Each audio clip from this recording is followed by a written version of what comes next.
वंदे मातरम सभी स्टूडेंट को जय हिंद। मैं लेकर आ चुका हूँ आपके सामने टॉप और बेहतर इंपॉर्टेंट 25 क्वेश्चन रहने वाले मेरे दोस्त एसएससी जीडी के अंदर, यानी हमसे 20 क्वेश्चन पूछे जाएंगे पर हम डिस्कस करने वाले हैं 25 क्वेश्चन, क्योंकि 5 क्वेश्चन ज्यादा डिस्कस करेंगे तभी तो मजा आएगा प्रैक्टिस सेट का। तो आज के सेशन में हम 25 क्वेश्चन डिस्कस करने वाले। इससे पहले बार लाइक शेयर सब्सक्राइब नहीं किया अभी तक अपने YouTube channel all exam class को, तो लाइक शेयर सब्सक्राइब जरूर कर लेना। तो भाई देखते हैं आज का पहला क्वेश्चन हमको क्या कहता है आपके सामने। प्रश्न है, मानव शरीर में विटामिन ए किसमें संचित रहता है? तो इसमें ऑप्शन दिया है यकृत, ऑप्शन नंबर ए है, ऑप्शन नंबर बी है अमाशय में, ऑप्शन नंबर सी तिल्ली में, ऑप्शन नंबर डी उदर में। तो दोस्तों इसका आंसर हो जाएगा सही ऑप्शन नंबर ए यकृत में। दोस्तों मानव शरीर में विटामिन ए यकृत में संचित रहता है, इसका आंसर क्या हो जाएगा यकृत, ऑप्शन नंबर ए। इसे आप जरूर याद रखेंगे, बहुत बार पूछा जा चुका है।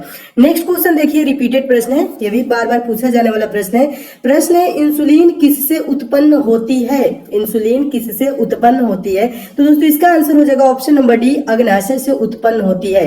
प्रश्न ऐसे भी पूछा जा सकता है, इंसुलिन का स्राव किससे होता है? तो अग्नाशय से होता है, इसका भी आंसर ऑप्शन नंबर डी हो जाएगा। तो आप इसे जरूर याद रखेंगे। नेक्स्ट क्वेश्चन देखिए, तीसरा प्रश्न है। तीसरा प्रश्न तो बहुत ही महत्वपूर्ण प्रश्न है, बहुत बार पूछा जा चुका है। प्रश्न है, पारसेक किसकी इकाई है? पारसेक किसकी इकाई है? तो इसका आंसर हो जाएगा ऑप्शन नंबर ए पारसेक दूरी की इकाई है। नेक्स्ट क्वेश्चन देखिए, चौथा प्रश्न मोस्ट इंपोर्टेंट प्रश्न, बार बार पूछा जाने वाला प्रश्न है। प्रश्न है, मुस्लिम लीग का प्रथम अध्यक्ष कौन था? मुस्लिम लीग का प्रथम अध्यक्ष कौन था? दोस्तों ये प्रश्न मोस्ट इंपोर्टेंट है क्योंकि ये बहुत बार परीक्षाओं में पूछा जा चुका है। दोस्तों इसका आंसर हो जाएगा आगा खां मुस्लिम लीग के प्रथम अध्यक्ष थे, आगा खां इनका नाम था, ठीक है, याद रखेंगे। और प्रश्न ये भी पूछा जाता है, मुस्लिम लीग का गठन कब किया गया? मुस्लिम लीग का गठन कब हुआ? तो 30 दिसंबर 1906 ईस्वी को, ठीक है, डेट भी याद रखेंगे, 30 दिसंबर 1906 ईस्वी को मुस्लिम लीग का गठन हुआ। नेक्स्ट क्वेश्चन देखिए, पांचवा प्रश्न तो बहुत ही महत्वपूर्ण प्रश्न है। प्रश्न है, भारतीय संविधान में कितनी अनुसूचियां हैं? अनुसूचियां है वर्तमान में भारतीय संविधान में कितनी अनुसूचियां हैं? तो दोस्तों इसका आंसर हो जाएगा ऑप्शन नंबर बी सही हो जाएगा। ऑप्शन नंबर बी 12 अनुसूचियां हैं टोटल, भारतीय संविधान में 12 अनुसूचियां हैं। अब प्रश्न ये भी पूछा जाता है, इससे रिलेटेड एक और प्रश्न बनता है, मूल संविधान में अनुसूचियों की संख्या कितनी थी? जब संविधान का निर्माण हुआ था उस समय दोस्तों कितनी अनुसूचियां थी? उस समय 8 अनुसूचियां थी। कुल कितनी अनुसूचियां थी? 8 अनुसूचियां थी, इसे भी याद रखेंगे। प्रश्न अगर जो पूछ लिया जाए मूल संविधान में अनुसूचियों की संख्या कितनी थी तो 8 थी, लेकिन वर्तमान में दोस्तों भारतीय संविधान में कितनी अनुसूचियां हैं? तो 12 है। दोनों प्रश्नों का आंसर दोस्तों आप जरूर याद रखेंगे। नेक्स्ट क्वेश्चन देखिए, अगला प्रश्न है, छठा प्रश्न भी महत्वपूर्ण प्रश्न है, बहुत बार पूछा जा चुका है प्रश्न। प्रश्न है, भारत का पहला रेलवे स्टेशन कौन सा है? भारत का पहला रेलवे स्टेशन कौन सा है? तो इसका दोस्तों आंसर हो जाएगा option number A Chhatrapati Shivaji terminal Mumbai. यह भारत का पहला रेलवे स्टेशन है, आप इसे जरूर याद रखेंगे। नेक्स्ट क्वेश्चन देखिए, अगला प्रश्न है सातवां प्रश्न। सातवां प्रश्न भी महत्वपूर्ण प्रश्न है। प्रश्न है, हाइड्रोजन बम किस सिद्धांत पर आधारित होता है? हाइड्रोजन बम की बात कर रहे हैं दोस्तों, हाइड्रोजन बम किस सिद्धांत पर आधारित होता है? तो इसका दोस्तों आंसर हो जाएगा ऑप्शन नंबर बी नाभिकीय संलयन की क्रिया पर आधारित होता है दोस्तों हाइड्रोजन बम। तो इसे भी याद रखेंगे, ये भी प्रश्न बहुत बार पूछा जा चुका है। आठवां प्रश्न देखिए, आठवां प्रश्न भी महत्वपूर्ण प्रश्न है, ये भी पूछा गया प्रश्न है। प्रश्न है, प्रकाश तरंगे कैसी तरंगे होती है? प्रकाश तरंगे कैसी तरंगे होती है? स्थिर तरंगे होती है, यांत्रिक तरंगे होती है, प्रगामी तरंगे होती है, विद्युत चुंबकीय तरंगे होती है? तो दोस्तों आपको बता दूं, प्रकाश तरंगे विद्युत चुंबकीय तरंगे होती हैं। ऑप्शन नंबर कौन सा सही हो जाएगा? डी सही हो जाएगा, इसे भी दोस्तों आप जरूर याद रखेंगे। नेक्स्ट क्वेश्चन देखिए, नौवां प्रश्न। नौवां प्रश्न भी महत्वपूर्ण प्रश्न है। प्रश्न है, संसार का सबसे बड़ा गर्म मरुस्थल कौन सा है? संसार का सबसे बड़ा गर्म मरुस्थल पूछ रहा है, क्या पूछ रहा है? गर्म मरुस्थल संसार का सबसे बड़ा कौन है? सहारा, गोबी, ऑस्ट्रेलियन थार। तो इसका दोस्तों आंसर हो जाएगा ऑप्शन नंबर ए सहारा। सहारा मरुस्थल संसार का सबसे बड़ा गर्म मरुस्थल है, इसे भी दोस्तों आप याद रखेंगे, ये भी पूछा गया प्रश्न है।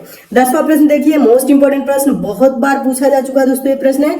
प्रश्न है, नीली क्रांति किसके उत्पादन से संबंधित है? कौन सी क्रांति पूछ रहा है? नीली क्रांति पूछ रहा है। तो नीली क्रांति दोस्तों मत्स्य उत्पादन से संबंधित है, ऑप्शन नंबर डी सही हो जाएगा। आप इसे दोस्तों जरूर याद रखेंगे। नीली क्रांति बहुत बार पूछा जा चुका है। और दोस्तों एक और क्रांति पूछा जाता है, कौन सी क्रांति दोस्तों पूछा जाता है? पीली क्रांति। पीली क्रांति किससे संबंधित है? तो तिलहन उत्पादन से दोस्तों पीली क्रांति। और दूध उत्पादन से संबंधित कौन सी क्रांति होता है? तो श्वेत क्रांति। ठीक है। खाद्यान्न से संबंधित होता है कौन सा होता है? भूरी क्रांति होता है। ठीक है। ये क्रांति से रिलेटेड प्रश्न भी एक दो प्रश्न बार बार परीक्षाओं में पूछे जाते हैं, तो आप इसे भी याद रखेंगे। ठीक है। देखिए दोस्तों नेक्स्ट क्वेश्चन देख लीजिए, 11वां प्रश्न। दोस्तों 11वां प्रश्न देखने से पहले आपके लिए दोस्तों एक बहुत ही अच्छी ई बुक आई है, उसके बारे में समझा देता हूँ, उसके बाद बताता हूँ आपको नेक्स्ट क्वेश्चन। देखिए दोस्तों 11वां प्रश्न है। 11वां प्रश्न भी महत्वपूर्ण प्रश्न है। प्रश्न है दोस्तों, संसार का सर्वाधिक आर्द्रतम स्थान कौन सा है? आर्द्रतम मतलब नमी वाला स्थान कौन सा है संसार का, पूछ रहा है। तो दोस्तों इसका आंसर कौन सा हो जाएगा? चारों ऑप्शन को रीड करेंगे तो इसका आंसर दोस्तों हो जाएगा ऑप्शन नंबर बी सही हो जाएगा।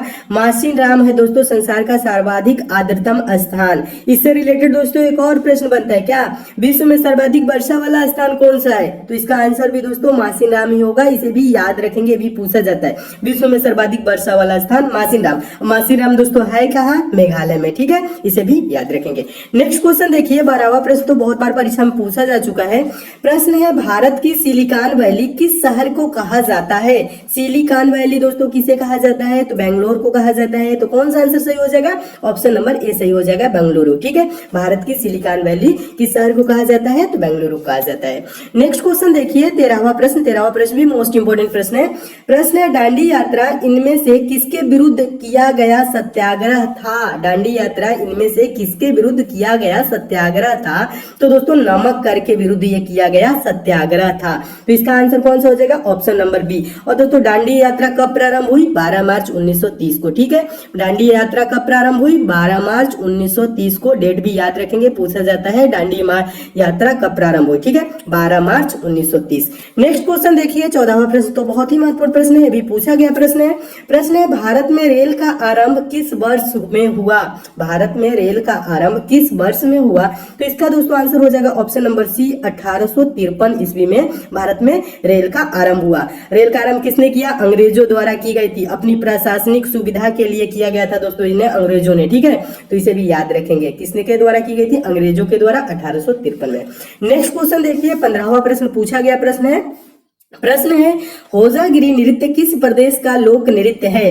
तो इसका आंसर हो जाएगा ऑप्शन नंबर डी सही हो जाएगा। त्रिपुरा का दोस्तों होजागिरी नृत्य लोक नृत्य है। ठीक है, किस प्रदेश का लोक नृत्य है होजागिरी नृत्य? त्रिपुरा का। इसे भी दोस्तों आप क्या करेंगे? याद रखेंगे।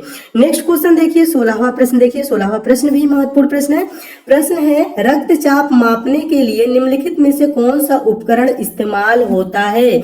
रक्तचाप मतलब क्या दोस्तों? Blood pressure. ब्लड प्रेशर किससे मापा जाता है? तो चार ऑप्शन आपको दिख रहे हैं ना सामने, तो इसका आंसर क्या हो जाएगा? ऑप्शन नंबर कौन सा सही हो जाएगा? ए सही हो जाएगा। स्फिग्नोमैनोमीटर से ब्लड प्रेशर मापा जाता है। ठीक है, तो इसे भी याद रखेंगे, ये भी इंपॉर्टेंट प्रश्न है, बहुत बार ये भी पूछा गया है। नेक्स्ट क्वेश्चन देखिए, 17वां प्रश्न। 17वां प्रश्न भी इंपॉर्टेंट प्रश्न है दोस्तों। आपको बता दूं, अगर जो दोस्तों आपको इन सब प्रश्नों की पीडीएफ चाहिए और इंपॉर्टेंट क्वेश्चन आंसर की पीडीएफ अगर जो आपको चाहिए, तो आप टेलीग्राम ग्रुप को जरूर ज्वाइन कर लीजिएगा। टेलीग्राम का लिंक दोस्तों मैं डिस्क्रिप्शन बॉक्स में दे दिया हूँ, वहां से जाकर दोस्तों टेलीग्राम को आप ज्वाइन कर लेंगे, तो वहां पे समय समय पे आपको सारे प्रश्नों की पीडीएफ भी मिलती रहेंगी और सारे वीडियोस की नोटिफिकेशन भी मिलती रहेगी और सारे वीडियो की लिंक एक जगह आपको मिल जाएगी। तो इसलिए दोस्तों आप टेलीग्राम को जरूर ज्वाइन कर लीजिएगा। देखिए अगला प्रश्न है दोस्तों, 17वां प्रश्न भी इंपॉर्टेंट प्रश्न है, बहुत बार पूछा जा चुका है। आंसू गैस का रासायनिक नाम क्या है? आंसू गैस का रासायनिक नाम क्या है? तो दोस्तों इसका आंसर हो जाएगा ऑप्शन नंबर बी, क्लोरोएसिटोफिनोन। ठीक है, क्लोरोएसिटोफिनोन आंसू गैस का यानी अश्रु गैस का रासायनिक नाम है, क्लोरोएसिटोफिनोन। ठीक है, इसे भी याद रखेंगे। नेक्स्ट क्वेश्चन देखिए, 18वां प्रश्न भी महत्वपूर्ण प्रश्न है। प्रश्न है, मानव शरीर में ताप नियंत्रण केंद्र यानी थर्मोस्टेट कहाँ स्थित है? जो आपका तो ताप नियंत्रण करता है मानव शरीर में, जो थर्मोस्टेट है वो कहाँ स्थित है पूछ रहा है। तो इसका दोस्तों आंसर कौन सा हो जाएगा? ऑप्शन नंबर सी सही हो जाएगा, हाइपोथैलेमस ग्रंथि में। ठीक है, मानव शरीर में ताप नियंत्रण केंद्र कहाँ स्थित है? हाइपोथैलेमस ग्रंथि में। ऑप्शन नंबर सी सही हो जाएगा, इसे भी याद रखेंगे। नेक्स्ट क्वेश्चन देखिए, 19वां प्रश्न है, बहुत बार पूछा जा चुका प्रश्न है। प्रश्न है दोस्तों, पुस्तक अनहैप्पी इंडिया निम्नलिखित में से किसने लिखी? पुस्तक अनहैप्पी इंडिया निम्नलिखित में से किसने लिखी, यानी अनहैप्पी इंडिया पुस्तक के लेखक कौन है? तो दोस्तों इसका आंसर हो जाएगा option number A, Lala Lajpat Rai ने पुस्तक अनहैप्पी इंडिया लिखी। ठीक है, अनहैप्पी इंडिया के लेखक कौन है? लाला लाजपत राय। और ये दोस्तों मोस्ट इंपोर्टेंट प्रश्न है, बहुत बार पेपर में पूछा जा चुका है, इसलिए आप इसे जरूर याद रखेंगे। नेक्स्ट क्वेश्चन देखिए, 20वां प्रश्न है। 20वां प्रश्न भी महत्वपूर्ण प्रश्न है। प्रश्न है, विश्व व्यापार संगठन WTO कब अस्तित्व में आया? तो इसका दोस्तों आंसर क्या हो जाएगा? ऑप्शन नंबर ए, जनवरी 1995 में। विश्व व्यापार संगठन WTO कब अस्तित्व में आया? तो जनवरी 1995 में। और प्रश्न ये भी पूछा जाता है, विश्व व्यापार संगठन WTO का यानी कि मुख्यालय कहाँ है? मुख्यालय पूछा जाता है। तो दोस्तों विश्व व्यापार संगठन का मुख्यालय जेनेवा स्विट्जरलैंड में है। जेनेवा स्विट्जरलैंड में है। ठीक है, तो इसे भी याद रखेंगे। नेक्स्ट क्वेश्चन देखिए, अगला प्रश्न है, 21वां प्रश्न भी महत्वपूर्ण प्रश्न है। प्रश्न है, थॉमस कप किस खेल से संबंधित है? थॉमस कप किस खेल से संबंधित, यानी थॉमस कप किस खेल में दिया जाता है? तो दोस्तों इसका आंसर हो जाएगा ऑप्शन नंबर डी, बैडमिंटन में। तो इसे भी याद रखेंगे, ये भी इंपॉर्टेंट प्रश्न है। अगला क्वेश्चन देखिए, 22वां प्रश्न तो मोस्ट इंपोर्टेंट प्रश्न है, बार बार पूछा जाने वाला प्रश्न है और बहुत बार परीक्षाओं में पूछा जा चुका है, आगे भी पूछा जाएगा, तो आप इसे का आंसर आज के बाद भूलेंगे नहीं, याद रखेंगे। प्रश्न क्या कह रहे हैं? भारत के प्रथम गवर्नर जनरल कौन थे? भारत के प्रथम गवर्नर जनरल कौन थे? ठीक है, तो उनका दोस्तों नाम क्या हो जाएगा? ऑप्शन नंबर ए सही हो जाएगा, लॉर्ड विलियम बेंटिंग भारत के प्रथम गवर्नर जनरल थे, लॉर्ड विलियम बेंटिंग, इनका नाम भी याद रखेंगे। नेक्स्ट क्वेश्चन देखिए, 23वां प्रश्न है। 23वां प्रश्न भी महत्वपूर्ण प्रश्न है। प्रश्न है, भारत के पश्चिमी समुद्री तट को किस नाम से जाना जाता है? भारत के पश्चिमी समुद्री तट को किस नाम से जाना जाता है? तो कोंकण के नाम से जाना जाता है। ऑप्शन नंबर क्या सही हो जाएगा? डी सही हो जाएगा, इसे भी याद रखेंगे। नेक्स्ट क्वेश्चन देखिए, अगला प्रश्न भी पूछा गया प्रश्न है। प्रश्न है, भोजन की ऊर्जा को मापा जाता है। भोजन की ऊर्जा, जो आप भोजन करते हैं उसके द्वारा आपको ऊर्जा प्राप्त होती है, उसको उसका मात्रक क्या है? उसे किसमें मापा जाता है? केल्विन में, कैलोरीज में, बुशेल में, इनमें से कोई नहीं। तो आंसर हो जाएगा ऑप्शन नंबर बी सही हो जाएगा, कैलोरी में मापा जाता है। भोजन की जो ऊर्जा होती है, मानव शरीर में जो भोजन आप करते हैं दोस्तों, उसमें मानव शरीर में जो ऊर्जा मिलती है उसे किसमें मापा जाता है? उसका मात्रक क्या है? तो कैलोरी है। ऑप्शन नंबर बी सही हो जाएगा, इसे भी याद रखेंगे। नेक्स्ट क्वेश्चन देखिए, 25वां प्रश्न, लास्ट प्रश्न, बहुत ही महत्वपूर्ण प्रश्न है और बहुत बार पूछा जा चुका है। देखिए प्रश्न पूछ रहा है, 31 अक्टूबर किस रूप में मनाया जाता है? यानी कि 31 अक्टूबर को कौन सा दिवस है? ठीक है, 31 अक्टूबर को प्रत्येक वर्ष कौन सा दिवस होता है, यानी कि क्या मनाया जाता है? तो दोस्तों 4 ऑप्शन आपके सामने दिख रहे हैं। तो इसका दोस्तों आंसर हो जाएगा, राष्ट्रीय एकता दिवस को कब मनाया जाता है? प्रत्येक वर्ष 31 अक्टूबर को। और भी इसमें ऑप्शन दिख रहा है दोस्तों, राष्ट्रीय शिक्षा दिवस दिख रहा है। राष्ट्रीय शिक्षा दिवस कब मनाया जाता है? तो इसका दोस्तों आंसर हो जाएगा 11 नवंबर को। प्रत्येक वर्ष कब मनाया जाता है? 11 नवंबर को राष्ट्रीय शिक्षा दिवस मनाया जाता है। और नेक्स्ट को देख रहा है, विश्व पोलियो दिवस, ये कब मनाया जाता है? ये भी पूछा जाता है।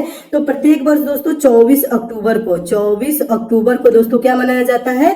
प्रत्येक वर्ष विश्व पोलियो दिवस मनाया जाता है। एक और आपको यहाँ पे दिख रहा होगा दोस्तों, क्या दिख रहा है? विश्व विज्ञान दिवस, ऑप्शन नंबर जो डी में दिख रहा है।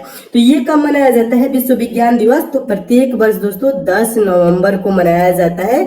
विश्व क्या मनाया जाता है? राष्ट्रीय आपका विश्व विज्ञान दिवस। विश्व विज्ञान दिवस कब मनाया जाता है? प्रत्येक वर्ष 10 नवंबर को। और 31 अक्टूबर को क्या मनाया जाता है? राष्ट्रीय एकता दिवस। तो सभी प्रश्नों को दोस्तों आप जरूर याद रखेंगे, ये सब प्रश्न बार बार परीक्षाओं में पूछे जाते हैं। तो दोस्तों ये रहे आपके 25 मोस्ट इंपोर्टेंट क्वेश्चन जो परीक्षाओं में हमेशा पूछे जाते हैं। दोस्तों इसमें और भी क्वेश्चन है, उसको मैं नेक्स्ट पार्ट में करा दूंगा। अगर जो दोस्तों